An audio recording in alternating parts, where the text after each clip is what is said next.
अस्सलाम वालेकुम, आप देख रहे हैं ब्रेकिंग पॉइंट। मैं हूं मोहम्मद मालिक। सबसे पहले यौम आज़ादी मुबारक। और मुझे तो बहुत ही खुशी है क्योंकि कल सुप्रीम कोर्ट ने एक ज़बरदस्त फ़ैसला किया गैस इंफ्रास्ट्रक्चर डेवलपमेंट सेस। इस पर मैंने, आमिर मतीन, रऊफ़ क्लास, शरीफ ने बहुत प्रोग्राम्स किए, बहुत इस इशू को उठाया, जिस पर बहुत हमें नेट के ऊपर हमारी लेदे हुई, रगड़ा गया, कहा गया रस्तू बनते हैं, ये बनते हैं, बहुत ज़्यादा। बट और बहुत प्रेशर्स थे। बट वी थॉट कि ये अरबों का मामला है और तकरीबन कोई 292 अरब के करीब तो कंपनीज खा चुकी थी, ले चुकी थी, रख चुकी थी। सरकार को नहीं, तकरीबन 700 अरब के वॉल्यूम का है। तो इससे बड़ा आज़ादी का तोहफ़ा मिल ही नहीं सकता। बाकी हमारे कुछ पॉलिटिक्स पे भी तोहफे जो ज़बरदस्त, हमें खुशी भी होती है, मज़ा भी आती है, सब कुछ है। शेख रशीद साहब किसी तारुफ के मोहताज नहीं, बड़ी ज़बरदस्त बातें करते हैं, बड़ी कंट्रोवर्सीज़ को जन्म देते हैं और कभी बैकफुट पे जाते नहीं हैं। तो हमने सोचा 14 अगस्त को ज़रा शेख साहब से खुली खुली बातें हों। रेलवे की बातें छोड़ें, अभी वो तो ML1 पे खुद ही बात कर लेंगे, लेकिन ज़रा बुज़दार साहब के साथ क्या हो रहा है, पंजाब में क्या हो रहा है, ये क्या टसल्स चल रही हैं, तमाम बातें। ये यौम आज़ादी जो सी आज ज़रा आज़ादी से बात करने का दिन है। So let's enjoy a time. मेरे समझ गए आप, मेरे आज के गेस्ट हैं रेलवे मिनिस्टर शेख रशीद अहमद। शेख साहब, कुछ दिन पहले आपने एक बयान दिया कि जी ईद के बाद नैब टार्जन बन जाएगी और अब आपको बड़ी बड़ी खबरें मिलेंगी, बड़े बड़े लोग होंगे। वो टार्जन तो आपके अपने ही चीफ मिनिस्टर पंजाब को पड़ गया है। वो तो उन्होंने शराब के एक लाइसेंस का मसला शुरू हुआ और वो पहुंच गया अब जायदाद पे और एसेट्स बियॉन्ड मीन्स वाली बात, जिसमें बाकी लोग भी रगड़े जा रहे हैं। 18 को उनको दोबारा उनसे जवाब मांगा गया। तो ये हो क्या रहा है? जा रहे हैं बुज़दार साहब? जहाँ तक उस्मान बुज़दार जो है वो कंटिन्यू करेगा, जहाँ तक इमरान खान का तल्लक है वो उस्मान बुज़दार के साथ खड़ा है, उसमें कोई उसमें लचक नहीं आई। और बहुत सारी ख्वाहिशों और बहुत सारी उम्मीदों और बहुत सारे मुतालबों के बावजूद इमरान खान जो है वो उस्मान बुज़दार के साथ खड़ा है। ता वक्त है कि कोई ऐसा फ़ैसला नहीं आ जाता जो कि किसी तब्दीली का मूजिब बने, वरना मैं उस्मान बुज़दार को कंटिन्यू करता देख रहा हूँ। और इमरान खान इस वक्त, जिस वक्त मैं आपको इंटरव्यू दे रहा हूँ, उस्मान बुज़दार के साथ खड़ा है। तो फैसला क्या मतलब का फैसला नहीं आ जाता? कहाँ से फैसला? अदालत से या मेरा मतलब है कोर्ट को, अगर कोर्ट का हमारे शहर से, तो मेरा मतलब है हमारे शहर में तो इमरान खान का ही फैसला है और वो उस्मान बुज़दार के हक़ में है। तो ये बताएं मुझे, आज सेठी साहब ने एक आर्टिकल भी मैं उनका पढ़ रहा था, उन्होंने कहा कि जी जब मिल्टैब्लिशमेंट ने नाम दिया अलीम खान का तो नैब से अंदर करवा दिया इमरान खान साहब ने। और अब जब इमरान खान साहब वो चाहते हैं कि वो खड़े रहें तो नैब ने, मिल्टैब्लिशमेंट ने नैब से खुलवा दिया सीन। और 2-3 डेवलपमेंट्स बड़ी इंटरेस्टिंग हैं। हम सुन रहे हैं कि DG एक्साइज वादा माफ गवाह बन गए हैं, जो उनके प्रिंसिपल सेक्रेटरी थे राहील खान, अब उन पे बात आ रही है। तो इतनी जल्दी तो शेख साहब जब भी वादा माफ गवाह बनते हैं सरकारी अफसर, तो आम तौर पे उनके पीछे कुछ और वजह होती है। देखिए, कुछ और वजह हों उस या ना हो, इस पर मैं नहीं जाना चाहता। और जहाँ तक ये है कि अलीम खान को वो नैब ने पकड़ लिया और फिर वो आ गए। अलीम खान एक बड़ा अच्छा पॉलिटिकल वर्कर है, लेकिन इमरान खान की सोचों में वहाँ कोई मुतबादल मौजूद नहीं है। मैं बिल्कुल फ्रेश जवाब आपको दे रहा हूँ। इमरान खान के पास अगर कोई मुतबादल पंजाब में होता, कोई भी क्यों ना होता, वो इस पर ज़रूर गौर व गौस करते, लेकिन उन्होंने लकीर फेरी हुई है, no way at all, Usman Buzdar is my choice, Imran Khan. हम जो मिलते हैं लोगों को ऑफ द रिकॉर्ड, शेख साहब बातें होती हैं, कुछ लोग उनमें से पिंडी से भी ताल्लुक़ है, अच्छे लोग हैं, बासर लोग हैं, वो कहते हैं कि इस पेज पे शायद दोनों शहर एक पेज पे नहीं हैं। आपसे ज़्यादा कोई नहीं जानता पिंडी के हालात। क्या पिंडी इस्लामाबाद दोनों उस्मान बुज़दार पे एक पेज पे हैं? मुमकिन है जो आपको लोग मिलते हों वो ठीक कहते हों, लेकिन मेरे ख़्याल में देखें, इस वक्त दोनों फोर्सेस एक पेज में हैं। बाज़-औक़ात किसी की बात मानी जाती है, बाज़-औक़ात नहीं मानी जाती। सऊदी अरब को देखें, कल परसों ठीक हुआ है, इतने हालात ख़राब थे, आर्मी चीफ खुद जा रहे हैं, जनरल फैज़ खुद 16 को जा रहे हैं। अगर थोड़ा बहुत कोई तोला माशा फ़र्क भी रह गया तो 16 तारीख को निकल जाएगा और सऊदी अरब और पाकिस्तान जो कि टेस्टेड फ्रेंड हैं, जिनकी दोस्ती हमालिया से बड़ी है और जो हमारे दिल में बसते हैं, वो तमाम मामलात उसी तरह ठीक हो जाएंगे और जिसको ठीक करने में फ़ौज का बड़ा दखल है। वैसे कुछ पता है शेख साहब हुआ क्या है? उन्होंने 1 बिलियन अपना पहले वापस करवाया, चीन से मांग के हमें देना पड़ा, फिर 1 बिलियन अब सुना है और उन्होंने अपना वापस मांग लिया है। जितनी इन्वेस्टमेंट्स वादा करके गए थे मोहम्मद बिन सलमान वो नहीं हुई। शाह साहब ने, शाह महमूद ने 2 बयान बड़े सख्त दागे, एक प्रोग्राम में कहा, फिर बाद में कहा अगर OIC ने हाई लेवल इजलास ना बुलाया तो मैं इमरान खान से दरख्वास्त करूँगा वो बुला लें। ये एड्डा गर्मी सर्दी इतनी हो क्या गई है? देखें, ये सवाल मैं आज काफ़ी सारे सवालों के जवाब देने के मूड में हूँ। मेरी तबीयत ठीक नहीं थी, सो मैं 10-15 दिन फिर बीमार हो गया था। पहला इंटरव्यू आपको दे रहा हूँ। मैं चाहता हूँ कि वो चीज़ें जो मुझसे मुतल्लिका हों और सियासत से मुतल्लिका उधर ही आ जाते, ये शाह साहब जवाब दें। मैं आपको कहता हूँ सऊदी अरब और पाकिस्तान ऐसे हो गए। चले आज हम सियासत की तरफ आ जाते हैं। एक तो ये बताएं, एक तो आपने कहा कि ये फजलुर रहमान साहब अगर अब सितंबर 7 उन्होंने डेडलाइन दी हुई है जलसा और एहतजाजी, आपने कहा वो वाली हुकूमत नहीं जो पहले थी और वो सलूक नहीं होगा, तो क्या करेंगे, क्या सलूक करेंगे? भाई, उनके लिए कोई नया सलूक तो नहीं होगा जो उनके साथ होता रहा है। बाकी 2 पार्टियां ठीक चल रही है। मरियम ने सियासत की है और ख़ुद अपने आप को फंसाया है। देखें, सबसे ज़्यादा सीरियस केस जो है वो शहबाज शरीफ और हमज़ा का है। आप तो यहाँ बुज़दार की सरकारी शहादतें कहते हैं, वहाँ तो बैंक डॉक्यूमेंट्स हैं, वहाँ तो मनी लॉन्ड्रिंग के सारा केस जो है और सारी जो ट्रांजैक्शंस हैं उन सब के बैंक प्रूफ हैं। सो 2 पार्टियां जो हैं वो शिकंजे में हैं आइन और कानून के, और मरियम चाहती हैं कि उनका शिकंजा और टाइट हो जाए और उनके लिए सफाया हो जाए लाइन का, लेकिन उनके लिए भी सियासत की कोई गुंजाइश नहीं होगी, कोई गुंजाइश नहीं है। और सारी दुनिया ने एक्सेप्ट किया है, सारी दुनिया के मीडिया ने बताया कि पत्थर वो घर से लेके आई या रास्ते में रखे गए, और पत्थरों के साथ अगर आप नैब पर हमला करेंगे तो वो आप पर फूल तो नहीं बरसाएंगे जी।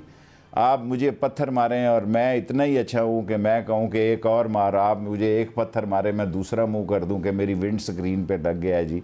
देखें, ये सियासतें ख़ानदान के अंदर की सियासतें जो मुग़ल बादशाहों की सियासतें थी वो जन्म पा रही हैं, और मुग़ल बादशाह की सियासतें जो थी एक दूसरे से नफ़रत वाली, वो नवाज़ शरीफ ख़ानदान में अरूज पर आ रही है, और उस अरूज के मामले में इस ख़ानदान की सियासत का सत्यानाश हो जाएगा।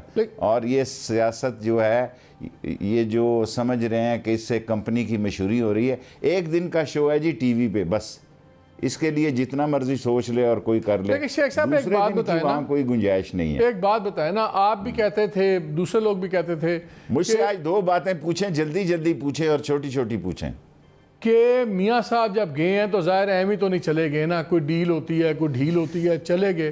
तो अगर मियाँ साहब ढील के नतीजे में बैठे हुए हैं तो फिर मरियम ने इतना बड़ा ये जो सियासी तमाशा था क्यों लगाया, इतना एग्रेसिव क्यों लगाया, अगर मियाँ साहब डील के तहत खामोश बैठे हुए? देखें, मरियम ने ही नवाज़ शरीफ को पहुंचाने में, वहाँ ले जाने में शहबाज शरीफ का रोल है बहुत अहम। हमेशा शहबाज शरीफ नवाज़ शरीफ को बचाता है, और सऊदी अरब से भी शहबाज शरीफ नवाज़ शरीफ को वापस लेके आया। भिजवाने में शायद मरियम का हाथ हो। मरियम जो हैं वो इस सारी सियासी ख़ानदान की तबाही का मरियम साहबा ज़िम्मेदार हैं। जब ये हुकूमत 2 तिहाई अक्सरियत की गई, उसका सारा क्रेडिट भी मरियम को जाता है, और किसी सूरत में गुंजाइश नहीं है इनकी सियासत की। अगर शहबाज 2 कदम आगे चढ़ता है तो ये 4 कदम पीछे धक्का दे देते हैं। सो ये सोच कि कोई दरमियानी रास्ता जो शहबाज शरीफ निकालने की कोशिश कर रहा है वो हर दफ़ा नाकाम हो जाती है इनके रवैये की वजह से। अच्छा, ये बताएं, एक हम सुन रहे हैं कि पंजाब के अंदर एक अंडरस्टैंडिंग हुई है नवाज शरीफ साहब की पार्टी की और चौधरी बरादरान की, जिसमें यह पैगाम दिया गया है कि अगर आप वज़ीर आला भी बन जाएं तो हम आपको कबूल करेंगे, हम वोट नहीं देंगे, लेकिन हमें एतराज़ कोई नहीं है, बशर्ते कि अगर वो जनरल इलेक्शन से लिंक्ड हो और इस्लामाबाद के अंदर की तब्दीली हो रही हो। क्या इमरान खान साहब का एतमाद चौधरियों पे भी उसी तरह है जहां अलायंस बनने के वक्त था? क्योंकि हमारी इत्तला ये है कि नहीं था। और आप कैसे देखते हैं चौधरियों का रोल? चौधरी मेरे भाई हैं, ख़ास तौर पर शुजात तो मेरी, आपको पता है उनकी वालदा ने मुझे बेटा बनाया हुआ था। कोई मैं उनका रोल इमरान खान की हुकूमत के दौरान इमरान खान के हाथों नहीं देख रहा, कैटेगरिकली मैं कह रहा हूँ। और जो इमरान खान का एतबार का हम सुन रहे हैं बात, अभी अब लाहौर भी गए प्राइम मिनिस्टर 2-3 बारी, इन्होंने उनसे मुलाकात नहीं की, उनको नहीं बुलाया, 1-2 ऑफिशियल फंक्शन। मैं आपको कह रहा हूँ कि इमरान खान के दौर में चौधरीयों के साथ उसने शेक हैंड नहीं करना। अगर वो सुन रहे हैं तो वो भी, मैं कई दफ़ा सोचता हूँ कि उनको जाऊँ मिलूँ और समझाऊँ, और इमरान खान की हद तक कोई उनसे हेलो हाय नहीं है, बाय बाय है। किन से? सर मैं आपको इंटरव्यू दे रहा हूँ। तो मैं समझा नहीं, मैं नहीं शेख साहब, मैं समझा नहीं बात। इमरान खान की किससे हेलो हाय नहीं है? चौधरीयों को आपने कहा वो एक्सेप्ट कर लेंगे, मैंने कहा नहीं करेगा, और ये उसकी तरफ से आज की डेट में फाइनल है। अच्छा। कल का मुझे पता नहीं है कि कोई और सूरत हाल बन जाए। आज की तारीख में मैं ऐसी सियासत नहीं देख रहा। वो उस्मान बुज़दार के साथ खड़ा है। अगर वो बहुत सारे लोगों को नाराज़ करके खड़ा है तो उसमें चौधरी भी अगर नाराज़ होंगे तो वो उसको कोई उसका इतनी फ़िक्र नहीं है। अच्छा शेख साहब ये बताएं, 14 अगस्त है, बात ही होती है आज सबको इकट्ठे होना चाहिए सब कुछ, लेकिन बड़ी डिवाइसिव पॉलिसीज़ हैं। आपके ऑडिटर अपने अटॉर्नी जनरल साहब ने भी बयान दे दिया है कि जी कराची के बारे में हम सोच रहे हैं, बड़े सीरियस सियासी और वो लीगल और कॉन्स्टिट्यूशनल ऑप्शंस। उसने एक नई बहस को जन्म दे दिया। क्या वफाकी हुकूमत कुछ सोच रही है, कोई ड्रास्टिक एक्शन कराची में? गवर्नर मेरा नहीं ख्याल कराची में बहुत सारे लोग ये चाहते होंगे, लेकिन ये बहुत इंतहा होगी और इससे सियासत और गंदी और परागंदा हो जाएगी। और इमरान खान ने 5 साल पूरे करने हैं। उस 5 साल पूरा करने में बाज़ टेलर भी चलते हैं। हकीकी फ़िल्म जो इमरान खान चलाना चाहता है उसमें ये बात शामिल नहीं है, और उसकी कोशिश है कि बेहतरी की तरफ हालात जाएं। और वो इतना बड़ा पॉजिटिव बयान देने वाला है कि सारी अपोजिशन को सांप सूंघ जाएगा। इतना बड़ा वो तो खबर देना शेख साहब, खबर दो, कोई किस किस्म का बड़ा बयान, कुछ तो खबर दो। मेरा मतलब है वो IPP के बारे में मुझे ऐसी, आप कहें कि मेरी ये सोच है कि IPP के बारे में, उनके साथ नेगोशिएशन के बारे में वो इतनी बड़ी खबर देगा कि ये सारी अपोजिशन जहाँ है वहीं ठुस करके बैठ जाएगी। ये तो ज़बरदस्त बात है। जो वर्ल्ड बैंक का आउटगोइंग प्रेसिडेंट था पाकिस्तान का भी, उसने भी कहा है कि जी इनको बिल्कुल चाहिए कि IPP इसको थोड़ा सा लाएं, टेबल पे लाएं, सारा काम कराएं। ये तो बड़ी ही ज़बरदस्त बात होगी। लेकिन ये बताएं शेख साहब, बस मैं पहला बीमारी से उठकर आपको बहुत बड़ी खबर दे रहा हूँ कि आगे खबर आ गई। और ये इमरान खान आजकल खफा हो जाता है। बड़ी बाज़ बातें जो होती हैं वो मेरा सिस्टम मेरे अंदर इस किस्म का है कि मैं बाज़ खबरें रोक नहीं पाता। हालांकि मेरा कोई तर्जमानी से तल्लक नहीं है, मैं अब तर्जमानों की मीटिंग में भी नहीं जाता, लेकिन मैं IPP में इमरान खान को बहुत बड़ी शॉट खेलता हुआ देख रहा हूँ और अनकरीब देख रहा हूँ, जिससे अपोजिशन को सांप सूंघ जाएगा। तो यही गल्लां तो सानू चंगियां लगती हैं। अच्छा ये बताएं, इमरान खान साहब ने अभी कल सुप्रीम कोर्ट ने ज़बरदस्त एक फ़ैसला दिया गैस इंफ्रास्ट्रक्चर डेवलपमेंट सेस के ऊपर, GIDC के ऊपर। और आपको याद है कि ये इमरान खान साहब को ये बताया गया था उस वक्त, और ऑर्डिनेंस भी लाने की तैयारी की गई थी कि जी मुकदमा हार जाएगी, गवर्नमेंट ये होगा वो होगा, 200 अरब राइट ऑफ कर दें। फिर 2019 से हमने ही बड़े प्रोग्राम किए, बड़े बहसें हुई। अब सुप्रीम कोर्ट ने उसको ख़त्म किया कि जी पैसे गवर्नमेंट को दें, ये कंपनीज़ और सारा कुछ। इशू ये है कि जिन लोगों ने ये एडवाइस किया उसमें अनइलेक्टेड आपके एडवाइज़र भी बैठे हुए हैं, स्पेशल असिस्टेंट्स भी बैठे हुए हैं, बड़े कुछ सरकारी अफसर भी हैं। क्या इमरान खान उनको एक्शन लेंगे जिन लोगों ने इतनी बड़ी गलत एडवाइसेस दी प्राइम मिनिस्टर को?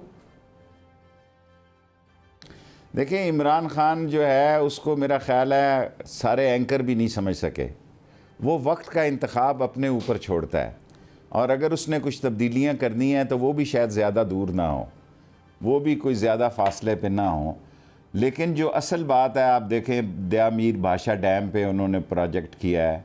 असल जो मसला है कि आप देखें ML1 बना है, जो पॉजिटिव चीज़ें हैं वो भी तो आप एंकर हज़रात बातें करें ना। जो असल बात है कि उन्होंने पाकिस्तान की इकॉनमी में बेहतरी की तरफ गए हैं, और वो पॉजिटिव बात ये है कि पाकिस्तान की इकॉनमी जो है वो और थोड़े दिनों में बेहतरी की तरफ चली जाएगी। 13% इंटरेस्ट से 4-5% इंटरेस्ट पर आ गए हैं। और इन्वेस्टर जो है देखें हमारे जो कंस्ट्रक्शंस में कितनी बड़ी तादाद में आए हैं, सीमेंट की सेल कितनी बड़ी है, सरिया की सेल कितनी बड़ी है, कितने और दूसरे काम जो हैं बिजनेसमैनों के आगे बढ़े हैं। ये सारी बातें जो हैं वो हो रही हैं, और वो हो रही हैं तो तभी शेख साहब एक बात तो बताएं, आपने कहा इमरान खान 5 साल पूरे करेंगे। हम भी चाहते हैं हर हुकूमत पूरी करे, और हम चाहते हैं हर हुकूमत कामयाब हो, बिकॉज हुकूमत सही चलेगी तो हमारा ही फ़ायदा है, आम आदमी का ही फ़ायदा है। लेकिन ये बताएं जो टीम है इस वक्त खान साहब की, क्या इस टीम के साथ 5 साल मुकम्मल होते नज़र आते हैं आपको?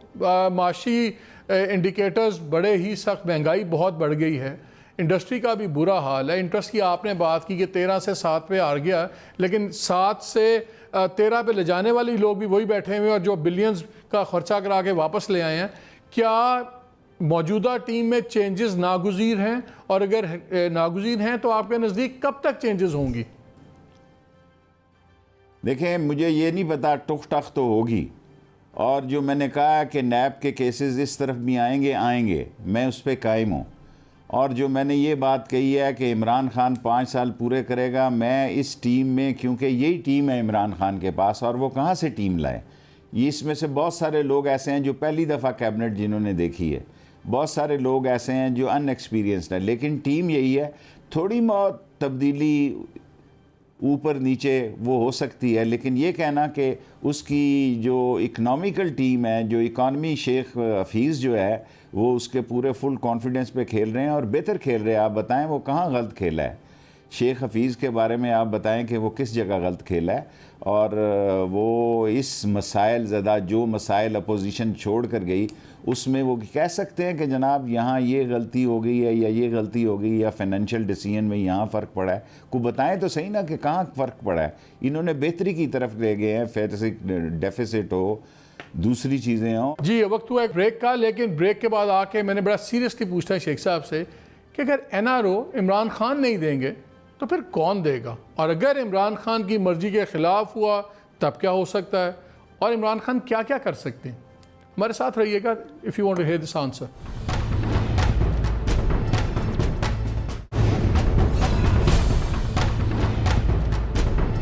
Welcome back to the show. जी शेख साहब, 2 चीज़ें आपसे पूछती हैं। एक, बुज़दार साहब की तो बड़ी डिटेल में बात हो गई।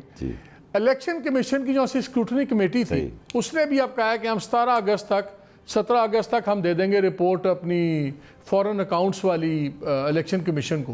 ये बड़े अरसे से रिपोर्ट पड़ी हुई थी। अगरचे जो से वो अकबर बाबर है, उन्होंने कहा कि जी मालिक साहब मैं 3 दफ़ा कह चुका हूँ इमरान खान 5 साल पूरे करेगा, तो आप मुझसे ये ज़िमनी सवालों में क्यों? मैं तो आज आपसे बहुत बड़े सवालों की उम्मीद करे बैठा। आपने तो बहुत बड़ी खबर तो मुझे दे दी है, आपने बहुत बड़ी खबर मुझे दे दी है जो बड़ी कौम के लिए अच्छी होगी। मैं तो बहुत बड़ा सवाल एक्सपेक्ट किए बैठे था कि ये सारी पार्टियां, जितनी पार्टियां अपोजिशन में, मैं सिर्फ अपोजिशन में फजलुर रहमान को समझता हूँ, वो कहता है कि असम्बलियों से इस्तीफे दो, तो फिर NRO कौन कराएगा? वोट को तो NRO चाहिए। आपका लीडर कहता है मैंने NRO नहीं देना। फजलुर रहमान को देखें ना, फजलुर रहमान के साथ जब ये नहीं मिलेंगे तो NRO की जरूरत। इमरान खान NRO नहीं कराता। जो भी NRO की सूरत हाल बनी, अभी ये इस काबिल भी नहीं हुए कि ये NRO की अहलियत में आए। किसी जगह लोग इनके साथ, ये कितने 100 लोग थे जी, आप क्लिप दिखाएं मेरे इंटरव्यू में। मैं खुदा को गवाह बना के कहता हूं कि रावलपिंडी से भी लोगों को बुलाया गया। मैं ये नहीं कहता सारे पाकिस्तान से लोगों ने इकट्ठे किए होंगे। अगर मेरे शहर से वैगनें गई हैं और पेमेंट बाय दी, मैं ये भी नहीं कहता कि जी इतने लाख रुपया दिया है। ये मेरे शहर से अगर वैगनें और प्राइवेट यानी रेंट ए कार पे वैगनें लेकर गए हैं लोग, तो दूसरे शहरों से भी गए होंगे। ये सारी एक्सरसाइज उन्होंने किया है एक जम्मे गफ़ीर के लिए, और कोई मुतासर कुन वहाँ क्राउड नहीं था। पत्थर तो आपको पता है कि पत्थर आपने 10-20 थैले अगर रख दिए किसी के, वो तो चलने थे। खबर आप चलवा लें जितनी मर्जी, मुझे ये बताएं, आपके लिए नतीजा कुछ नहीं है। NRO किस तरह मिलेगा? चलें ये बताएं, क्या सड़कों पे मजमे लगा के इमरान खान तो नहीं देगा जी, वो तो कहता है पहले भी गलती। इमरान खान तो कहते हैं पहले भी नवाज शरीफ में गलती हो गई।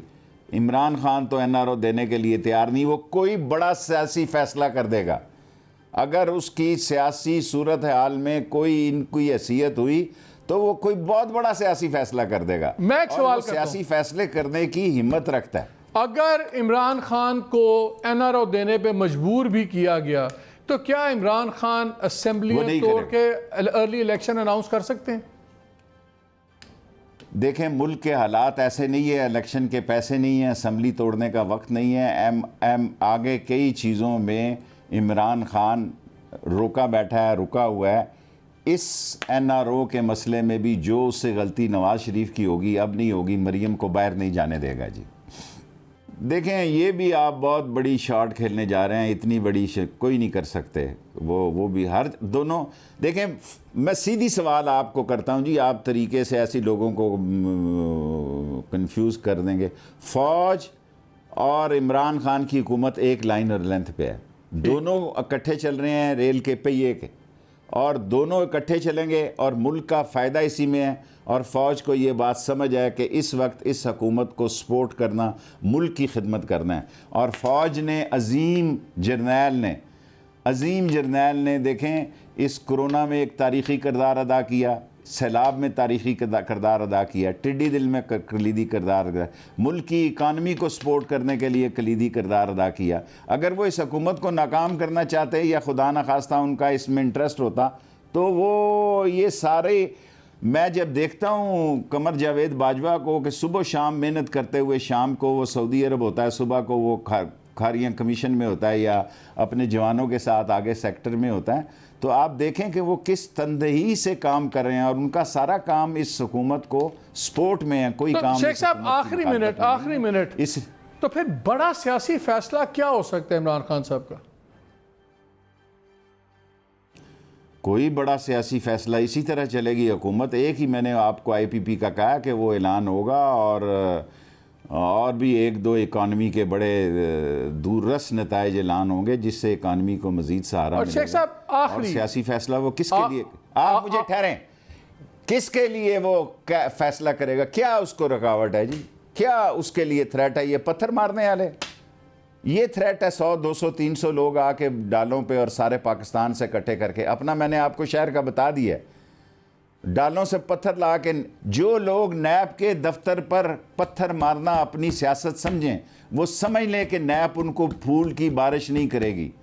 नैब जो है टिट फॉर टैट करेगी उनके साथ, और ये चाहते हैं कि शहबाज के साथ टिट फॉर टैट हो, उसको कोई बेहतरी ना हो, उसको कोई सुकून ना मिले। और ये सारी साजिश जो है इनको पता है हम तो डिस्क्वालीफाई हो गए हैं, अब और भी लोग जो हैं वो सजाएं हो उनको और वो भी डिस्क्वालीफाई हो। आप शेख साहब ये कह रहे हैं कि जो मरियम वाला सारा वाकया हुआ है और ये टेम्परेचर बढ़ाया गया है, ये बेसिकली इसका असल टारगेट शहबाज शरीफ थे और उनके ख़ानदान को और रगड़ा दिलवाने के लिए? मेरी सोच ये है कि इससे शहबाज शरीफ को बहुत नुकसान पहुंचा है और मैं ज़िम्मेदारी से कह रहा हूँ, किसी और को फ़ायदा पहुंचा कि नहीं पहुंचा, शहबाज शरीफ को बहुत नुकसान पहुंचा और हमज़ा को बहुत नुकसान पहुंचा है। उनके केस सबसे सीरियस हैं, मैं बार बार कह रहा हूँ ये बात। शेख साहब आखिरी सवाल, आपने बहुत गवर्नमेंट्स देखी हैं, उतार चढ़ाव देखा है, सही मानों में आप समझते हैं सब कुछ। इमरान खान साहब की को किसी बात से परेशान होना चाहिए, और अगर वो बात क्या है जिसको आप उनको समझाएंगे ए ठीक कर लो तो बाकी सब ठीक है? मैं हर कैबिनेट में ये बात कहता हूँ कि भाई महंगाई को कंट्रोल करने, लोगों को रोज़गार कर दें। मैं आपके सामने नहीं कह रहा बल्कि मैं इसका निशाना भी बनता हूँ। वो कहते हैं, मैं ये नहीं कहता कि ये महंगाई पिछले दौर से आई है, चीनी महंगी पिछली वजह से हुई, आटा पिछली। मैं इमरान खान को रिसेंटली कल परसों कहा जी कि मेरे लिए बड़ा मुश्किल है मैं ये कहूँ कि चीनी 100 रुपये किलो है, और मैं ये कहूँ कि ये चीनी की प्राइस जो है मजबूरी है। बेशक पुराने चोरों ने किया, इन्हें लंबा डाला जाए, क्योंकि ये चारों दफ़ा ये माफिया जो है बच निकलता है। और मेरी दुआ है और मेरी दुआ और यकीन है कि इमरान खान के हाथों ना निकल सके। मेरे नज़दीक 11 बेसिक नेसेसिटी की जो चीज़ें हैं, आप मुझसे पूछ रहे हैं, और ये बात मैं खान से और कैबिनेट में किसी से पूछ लें, मैंने कैबिनेट में नहीं कहा कि भाई इनको, मैं ऑन रिकॉर्ड हूँ कि मैंने कहा कि मत एक्सपोर्ट किया जाए आटा, मत एक्सपोर्ट की जाए चीनी। I was a single voice in this cabinet and in ECC, और इसमें जो भी नतीजा निकलेगा चीनी का अब नैब के पास है, हमारे लोगों को भी बुलाया जा सकता है। एक जूनियर वजीर हैं जो उर्दू बड़ी पठान स्टाइल से बोलते हैं, सुना है वो कैबिनेट मीटिंग्स में बड़ा सीनियर वजीरों के गले वले लग जाते हैं, पड़ जाते हैं और बड़ी बेइज्जती भी कर देते हैं। छोड़ो, है कोई ऐसी बात? नहीं, कौन बेइज्जती बर्दाश्त करता है? कौन बेइज्जती बर्दाश्त करता है? पता नहीं वो कौन सा वज़ीर होगा जो वजारत को अपनी इज़्ज़त से ज़्यादा अहमियत देता होगा। कम से कम मैं तो आपको यकीन से कह सकता हूँ कि इज़्ज़त से बड़ी कोई चीज़ नहीं। आपका तो मैं पता है ना, मैं तो बाकियों की बात कर रहा हूँ। यहाँ बड़े बड़े लोग वजारतों से चिमटे हुए, बाकी जाने तो आप मेरे से इंटरव्यू लेने आ रहे हैं, बाकियों तो से आप आपसे तो रोज़ इंटरव्यू लेते हैं। बाकियों की गल्ला भी तो तुसी दस दियो ना सानू।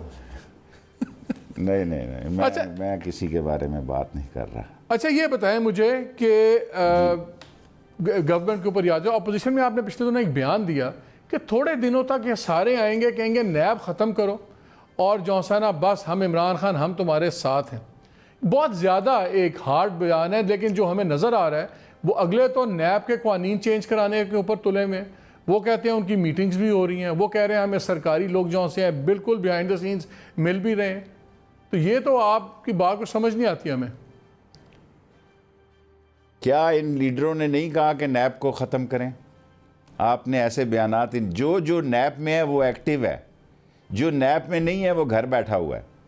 जो नैब में देखें, सुप्रीम कोर्ट ने एक बहुत ज़बरदस्त फ़ैसला किया है कि 120 अदालतें लगाएं, 120 दिन में फ़ैसला हो।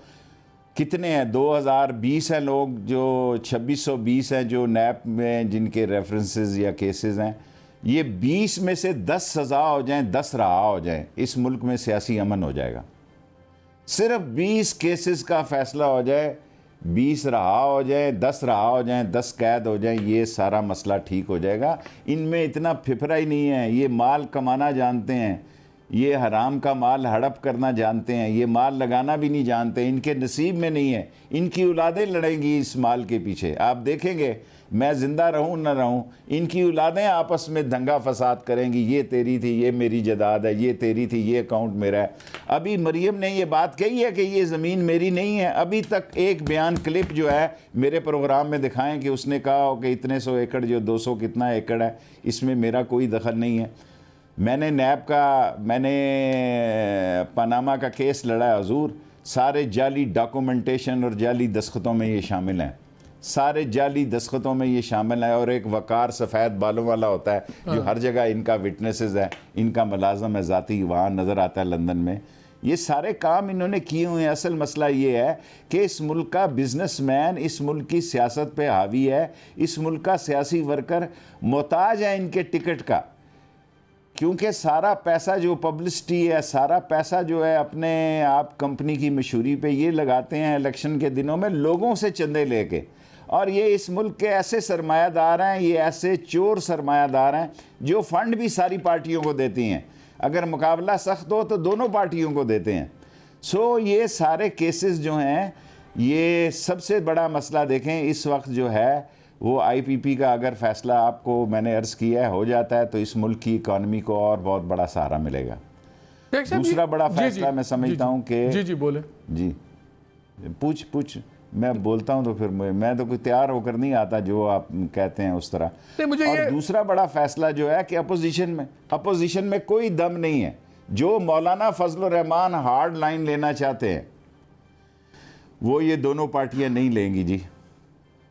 मौलाना फजलुर रहमान कह रहा है ना मैं खेडांगा ना खेडन देंगा, लेकिन ना मैं चलांगा ना चलन देंगा। अगर जे तुसी इन्हां दे नाल होंदे, अगर आप ऑपोजिशन में होते, क्या कभी ऑपोजिशन पार्टियां सख्त स्टांस लिए बगैर किसी चुंगल से निकली हैं? इनके पास चॉइस है सख्त स्टांस ना लेना। डील करेंगी भी तो तभी डील मिलेगी ना, अगर सख्ती करेंगे। चॉइस है इनकी स्टडी ये है कि 5 साल हमें दें। इन सब की अंदर से स्टडी ये है और इनका ख्याल है कि उसके बाद ख़ुद ब खुद लोगों में हम इतने गैर मकबूल हो जाएंगे कि हम इनको कहेंगे आओ अल्लाह के वास्ते ये मुल्क चलाओ। नहीं कहेंगे, 5 साल बाद भी नहीं कहेंगे, मुकाबला करेंगे। आज आप मकबूल हैं लोगों में, महंगाई जितनी है, अनएम्प्लॉयमेंट जितनी है, कारोबारी हालात जो हैं, इस वक्त आप मकबूल हैं? आप खुश हैं जिस तरह हालात हैं? कल 2 साल हो जाएंगे, तीन दिनों के बाद शेख साहब 2 साल हो जाएंगे, 3 दिन बाद।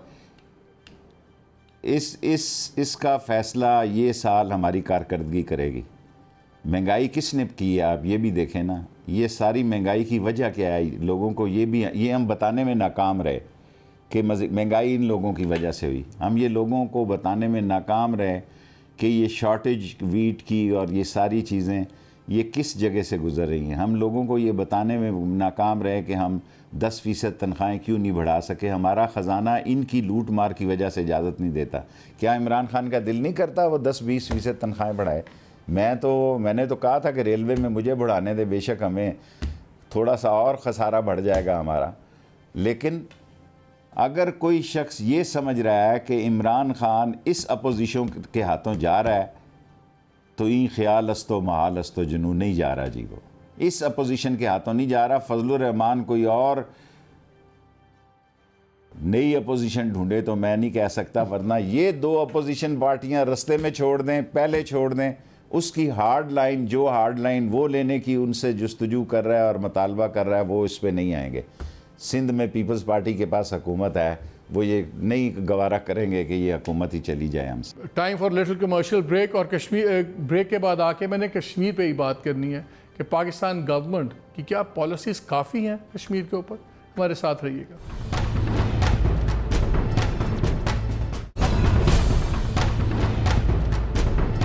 जी वेलकम बैक। ये आने वाले 12 महीने ये फैसला करेंगे कि इमरान खान की गवर्नमेंट का क्या होता है फ्यूचर आगे। ज़ाहिर है चौथे साल तो लोग इलेक्शन मुहिम में चले जाते हैं, हम कोई सड़क भी बनवाएंगे, लोग कहेंगे लो जी उन्हें इलेक्शन आए तो सड़कें बढ़ रही हैं। 3 साल जो होते हैं, चौथे साल में कैंडिडेट जो है वो पर निकाल लेता है जी, उसका जितना मुस्बत फैसला होता है वो भी दिखाई नहीं देता। और ये इलेक्शन जो है ML1 जो है पाकिस्तान की तकदीर बदलने वाला एक गेम चेंजर होगा, और इसी महीने के आखिर तक या अगले महीने के पहले हफ्ते तक इसका टेंडर भी हो जाएगा। तो शेख साहब ML1 पे जरा बताएं। ML1 आपका बहुत बड़ा प्रोजेक्ट है, लेकिन इसके 3 फेजेस हैं। पहला फेज जौन सा है जो हमें नजर आएगा वो पहला फेज कब तक खत्म होगा?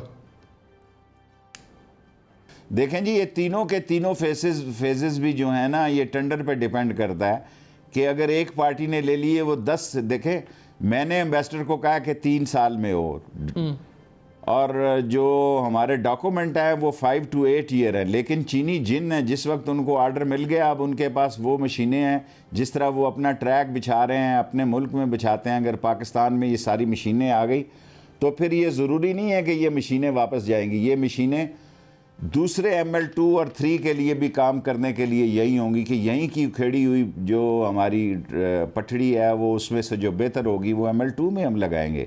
सो ML1 जो है हमने वैसे ही लगे रहे, सड़कों पे, ब्रिजेस पे, कारपेटिंग पे अपना अरबों रुपया हमने लगा दिया। असल काम CPEC का ये ट्रैक है, और ये ट्रैक बाद में वो ख़ुद उसके पास प्रोग्राम है कि वो पेशावर से कंधार ले जाएगा, और तफ्तान जो है, कोयटा तफ्तान जो है, चमन जो है, ये भी उसके प्रोग्राम में है, क्योंकि ईरान तो नहीं लाइन बिछा सकता, चीन तो लाइन बिछा सकता है ना। ये सारे उसका ख्वाब है एक बड़ा, ये जो चीन का एक बड़ा ख्वाब है, और उसको जो रास्ता देने जा रहा है वो ग्वादर जा रहा है, और उसको जो ट्रैक की सहूलत मुहैया करने जा रहा है वो ML1 करने जा रहा है। शेख साहब, ये ML1 सिर्फ पेशावर में ख़त्म नहीं, यौम आज़ादी है होगा, बल्कि ये आगे कंधार। आपसे बात बगैर कश्मीर के पूरी हो नहीं सकती। कश्मीरियों पे बड़ा जुल्म हो रहा है, ज़ाहिर है आज का दिन तो हमें और भी एहसास होता है, लेकिन एक चीज़ समझ नहीं आती, आप ही हुकूमत ने इनको अनकंडीशनल सपोर्ट क्यों किया इंडिया को UN सिक्योरिटी काउंसिल की नॉन परमानेंट सीट के लिए, जबकि ये कश्मीर का सारा जुल्म जारी देखें था। उससे और देखें मेरी गुजारिश सुने, सवाल करना आसान होता है, अगर खुदा न खास्ता इस वक्त कश्मीर का इशू आप UN में लेके जाएं तो वो सूरत हाल नहीं है जो हमारी उस वक्त थी जब हमें ये रायशुमारी का राइट मिला। हिंदुस्तान ने जो महाराष्ट्र जो राम नगर बना दिया है, जो अब आप देखें कि कल जो है बेंगलोर में एक मुसलमान जिंदा है, हिंदुस्तान में मुसलमान का ईमान जिंदा है। हिंदुस्तान के मुसलमान के बाप को गाली दो, माँ को गाली दो, बेटी को गाली दो, उसके नबी को गाली दी गई है। एक क्या होता है फेसबुक पे, एक बंगलोर में एक नबी का कार्टून बनाया उन्होंने, और बिला वजह नौजवानों का समुंदर निकल आया और लातादाद थानों को आग लगा दी है, पुलिस ने गोली चलाई है, 3 नौजवान मर गए हैं। और अयोध्या में जो 4 सैकड़ों साली बाबरी मस्जिद जो है, आप क्या समझते हैं मुसलमान मर गया है? इस्लाम वहाँ जिंदा है, गुंजाइश की इंतज़ार में बैठा हुआ है। इस्लाम वहाँ जिंदा है कि बाबरी मस्जिद को जो इसने 30 साल पहले कहा था मोदी ने, शेख साहब वहाँ तो जिंदा है। मेरा सवाल कुछ और था। मेरा सवाल था कि कश्मीर पे मैं आने लगा हूँ। कश्मीर की सूरत हाल में देखें, कश्मीरियों में अब आप देखें जो उन्होंने पंच बनाए थे, कितने पंच इतने दिनों, 25,000 पंच उन्होंने बनाने थे। 25,000 के 25,000 पंच नहीं बना सके अभी तक। वो 25,000 तो दूर की बात है, चंद हज़ार नहीं बना सके, और उनमें भी 5, 6, 7 इस महीने मारे हैं, लोगों ने मारे हैं जो नफ़रत करते हैं। और कश्मीर के अंदर तहरीक का जो आलम है वो आप वक्त का इंतज़ार करें, क्योंकि इस वक्त दुनिया में बड़ी सीरियस किस्म की टाई पड़ रही हैं। खा ये इकनॉमिक टाई हैं चीन और अमेरिका के दरमियान, चीन और ताइवान के दरमियान, और इंडिया और चीन के दरमियान, और आज भूटान की जो सूरत हाल है और नेपाल की जो सूरत हाल है वो बड़ी मुख्तलिफ है। और ईरान और चीन जिस तरह जा रहे हैं, ये सारी सूरत हाल, और रूस और चीन जिस तरह बढ़ रहे हैं, और अमेरिका का 4 नवंबर का इलेक्शन बड़ा अहम है, उसके बाद या उससे पहले कोई देखें जिस तरह का रास्ता रोका जा रहा है चीन का, उस रास्ते रोकने में पाकिस्तान की अहमियत और ज़्यादा सारे बढ़ती जा रही है। और चीन पाकिस्तान का आजमाइश शुदा दोस्त है। और वैसे आपको तो फ़ायदा हो रहा है शेख साहब, आपको तो बड़ा फ़ायदा है। जितना चीन के रास्ते में पाकिस्तान रोल करेगा, आपकी ML1 उतनी जल्दी कंप्लीट हो जाएगी। सही बात है। ML2 भी कर दूंगा फिर साथ। वेरी क्विकली, सुना कोई किताब लिख रहे हैं, फिर किताब में सब कुछ लिख देंगे जो देखा हाँ जी, सुना मैं की करोगे उदय? नहीं, और कब तक खत्म हो रही है किताब में? सब कुछ नहीं लिखा, किताब ख़त्म हो गई है। 6 सितंबर को आ रही है, पब्लिशर को पब्लिश के लिए दे दी है। 6 सितंबर को आ रही है किताब। धमाके हैं उसमें? से कुछ छोटे बड़े धमाके हैं? नहीं, कोई इतने धमाके नहीं इतने धमाके। बीमारी में लिखी है तो बीमारी में धमाके तो नहीं, डर लगा होता है अंदर से। तो शेखा वाला काम करता है शेख साहब, लाल हवेली से।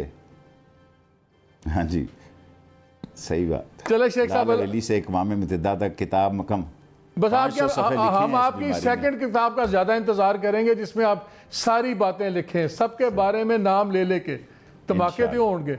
अल्लाह आपको सेहत दे, कोरोना से रिकवरी आपकी ठीक जा रही है। वो मेरे मरने के बाद छपेगी। नहीं, वो आपकी जिंदगी में छापनी है ताकि और लोग मरें। बहुत बहुत शुक्रिया शेख साहब, मुश्किल हो जाएगा जिंदा रहना। बहुत बहुत शुक्रिया फॉर टॉकिंग टू अस। इजाजत दीजिए, अल्लाह हाफिज।